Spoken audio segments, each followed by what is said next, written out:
Menjadikan murid. Karena itu pergilah, jadikanlah semua bangsa muridku dan baptislah mereka dalam nama Bapa dan Anak dan Roh Kudus, dan ajarlah mereka melakukan segala sesuatu yang telah kuperintahkan kepadamu.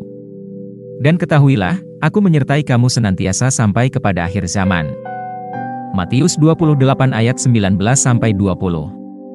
Teks pembuka dari Alkitab versi New International mengatakan, karena itu pergilah dan jadikanlah semua bangsa muridku. Tuhan Yesus memerintahkan kita untuk memuridkan semua bangsa. Murid adalah seseorang yang mengikuti pemimpinnya. Jadi, jika seseorang menolak untuk mengikuti engkau, maka engkau belum benar-benar menjadikannya murid.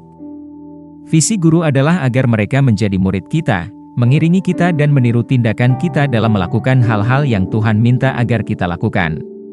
Dalam 1 Korintus 11 ayat 1, Rasul Paulus berkata, "Jadilah pengikutku, sama seperti aku juga menjadi pengikut Kristus." Perhatikan bahwa dia tidak mengatakan, "Aku telah membawa engkau kepada Kristus, jadi ikutilah dia." Tidak. Dia secara eksplisit menyatakan, "Ikutlah aku sebagaimana aku mengikuti Kristus." Oleh karena itu, ketika kita menuntun jiwa-jiwa kepada Kristus, kita harus mengajar mereka untuk melakukan apa yang kita lakukan, dan membantu mereka membangun kebiasaan pergi ke gereja. Biarlah mereka tahu bahwa pertemuan di gereja adalah wajib bagi kita sebagai orang Kristen, Lukas 4 ayat 16. Jangan puas jika mereka hanya mengikuti acara khusus gereja dan mengabaikan kebaktian gereja yang sebenarnya.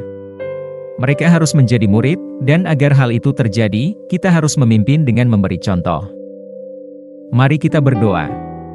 Bapa terkasih, aku berdoa bagi banyak orang di seluruh dunia yang semangatnya terhadap hal-hal yang berhubungan dengan roh mungkin telah memudar, agar semangat mereka berkobar kembali, dan mereka memanfaatkan waktu-waktu pribadi mereka untuk bersekutu dengan roh dan mempelajari firman, dengan sungguh-sungguh, agar ada kesatuan, kestabilan, dan pertumbuhan seiring kita sebagai gereja mencapai kesatuan iman dan pengetahuan tentang Anak Allah.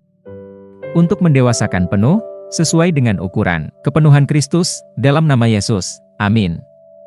Ayat renungan hari ini terdapat dalam Kisah Para Rasul 9 ayat 31 MPC, 1 Korintus 1 ayat 2 MPC, Kisah Para Rasul 11 ayat 26.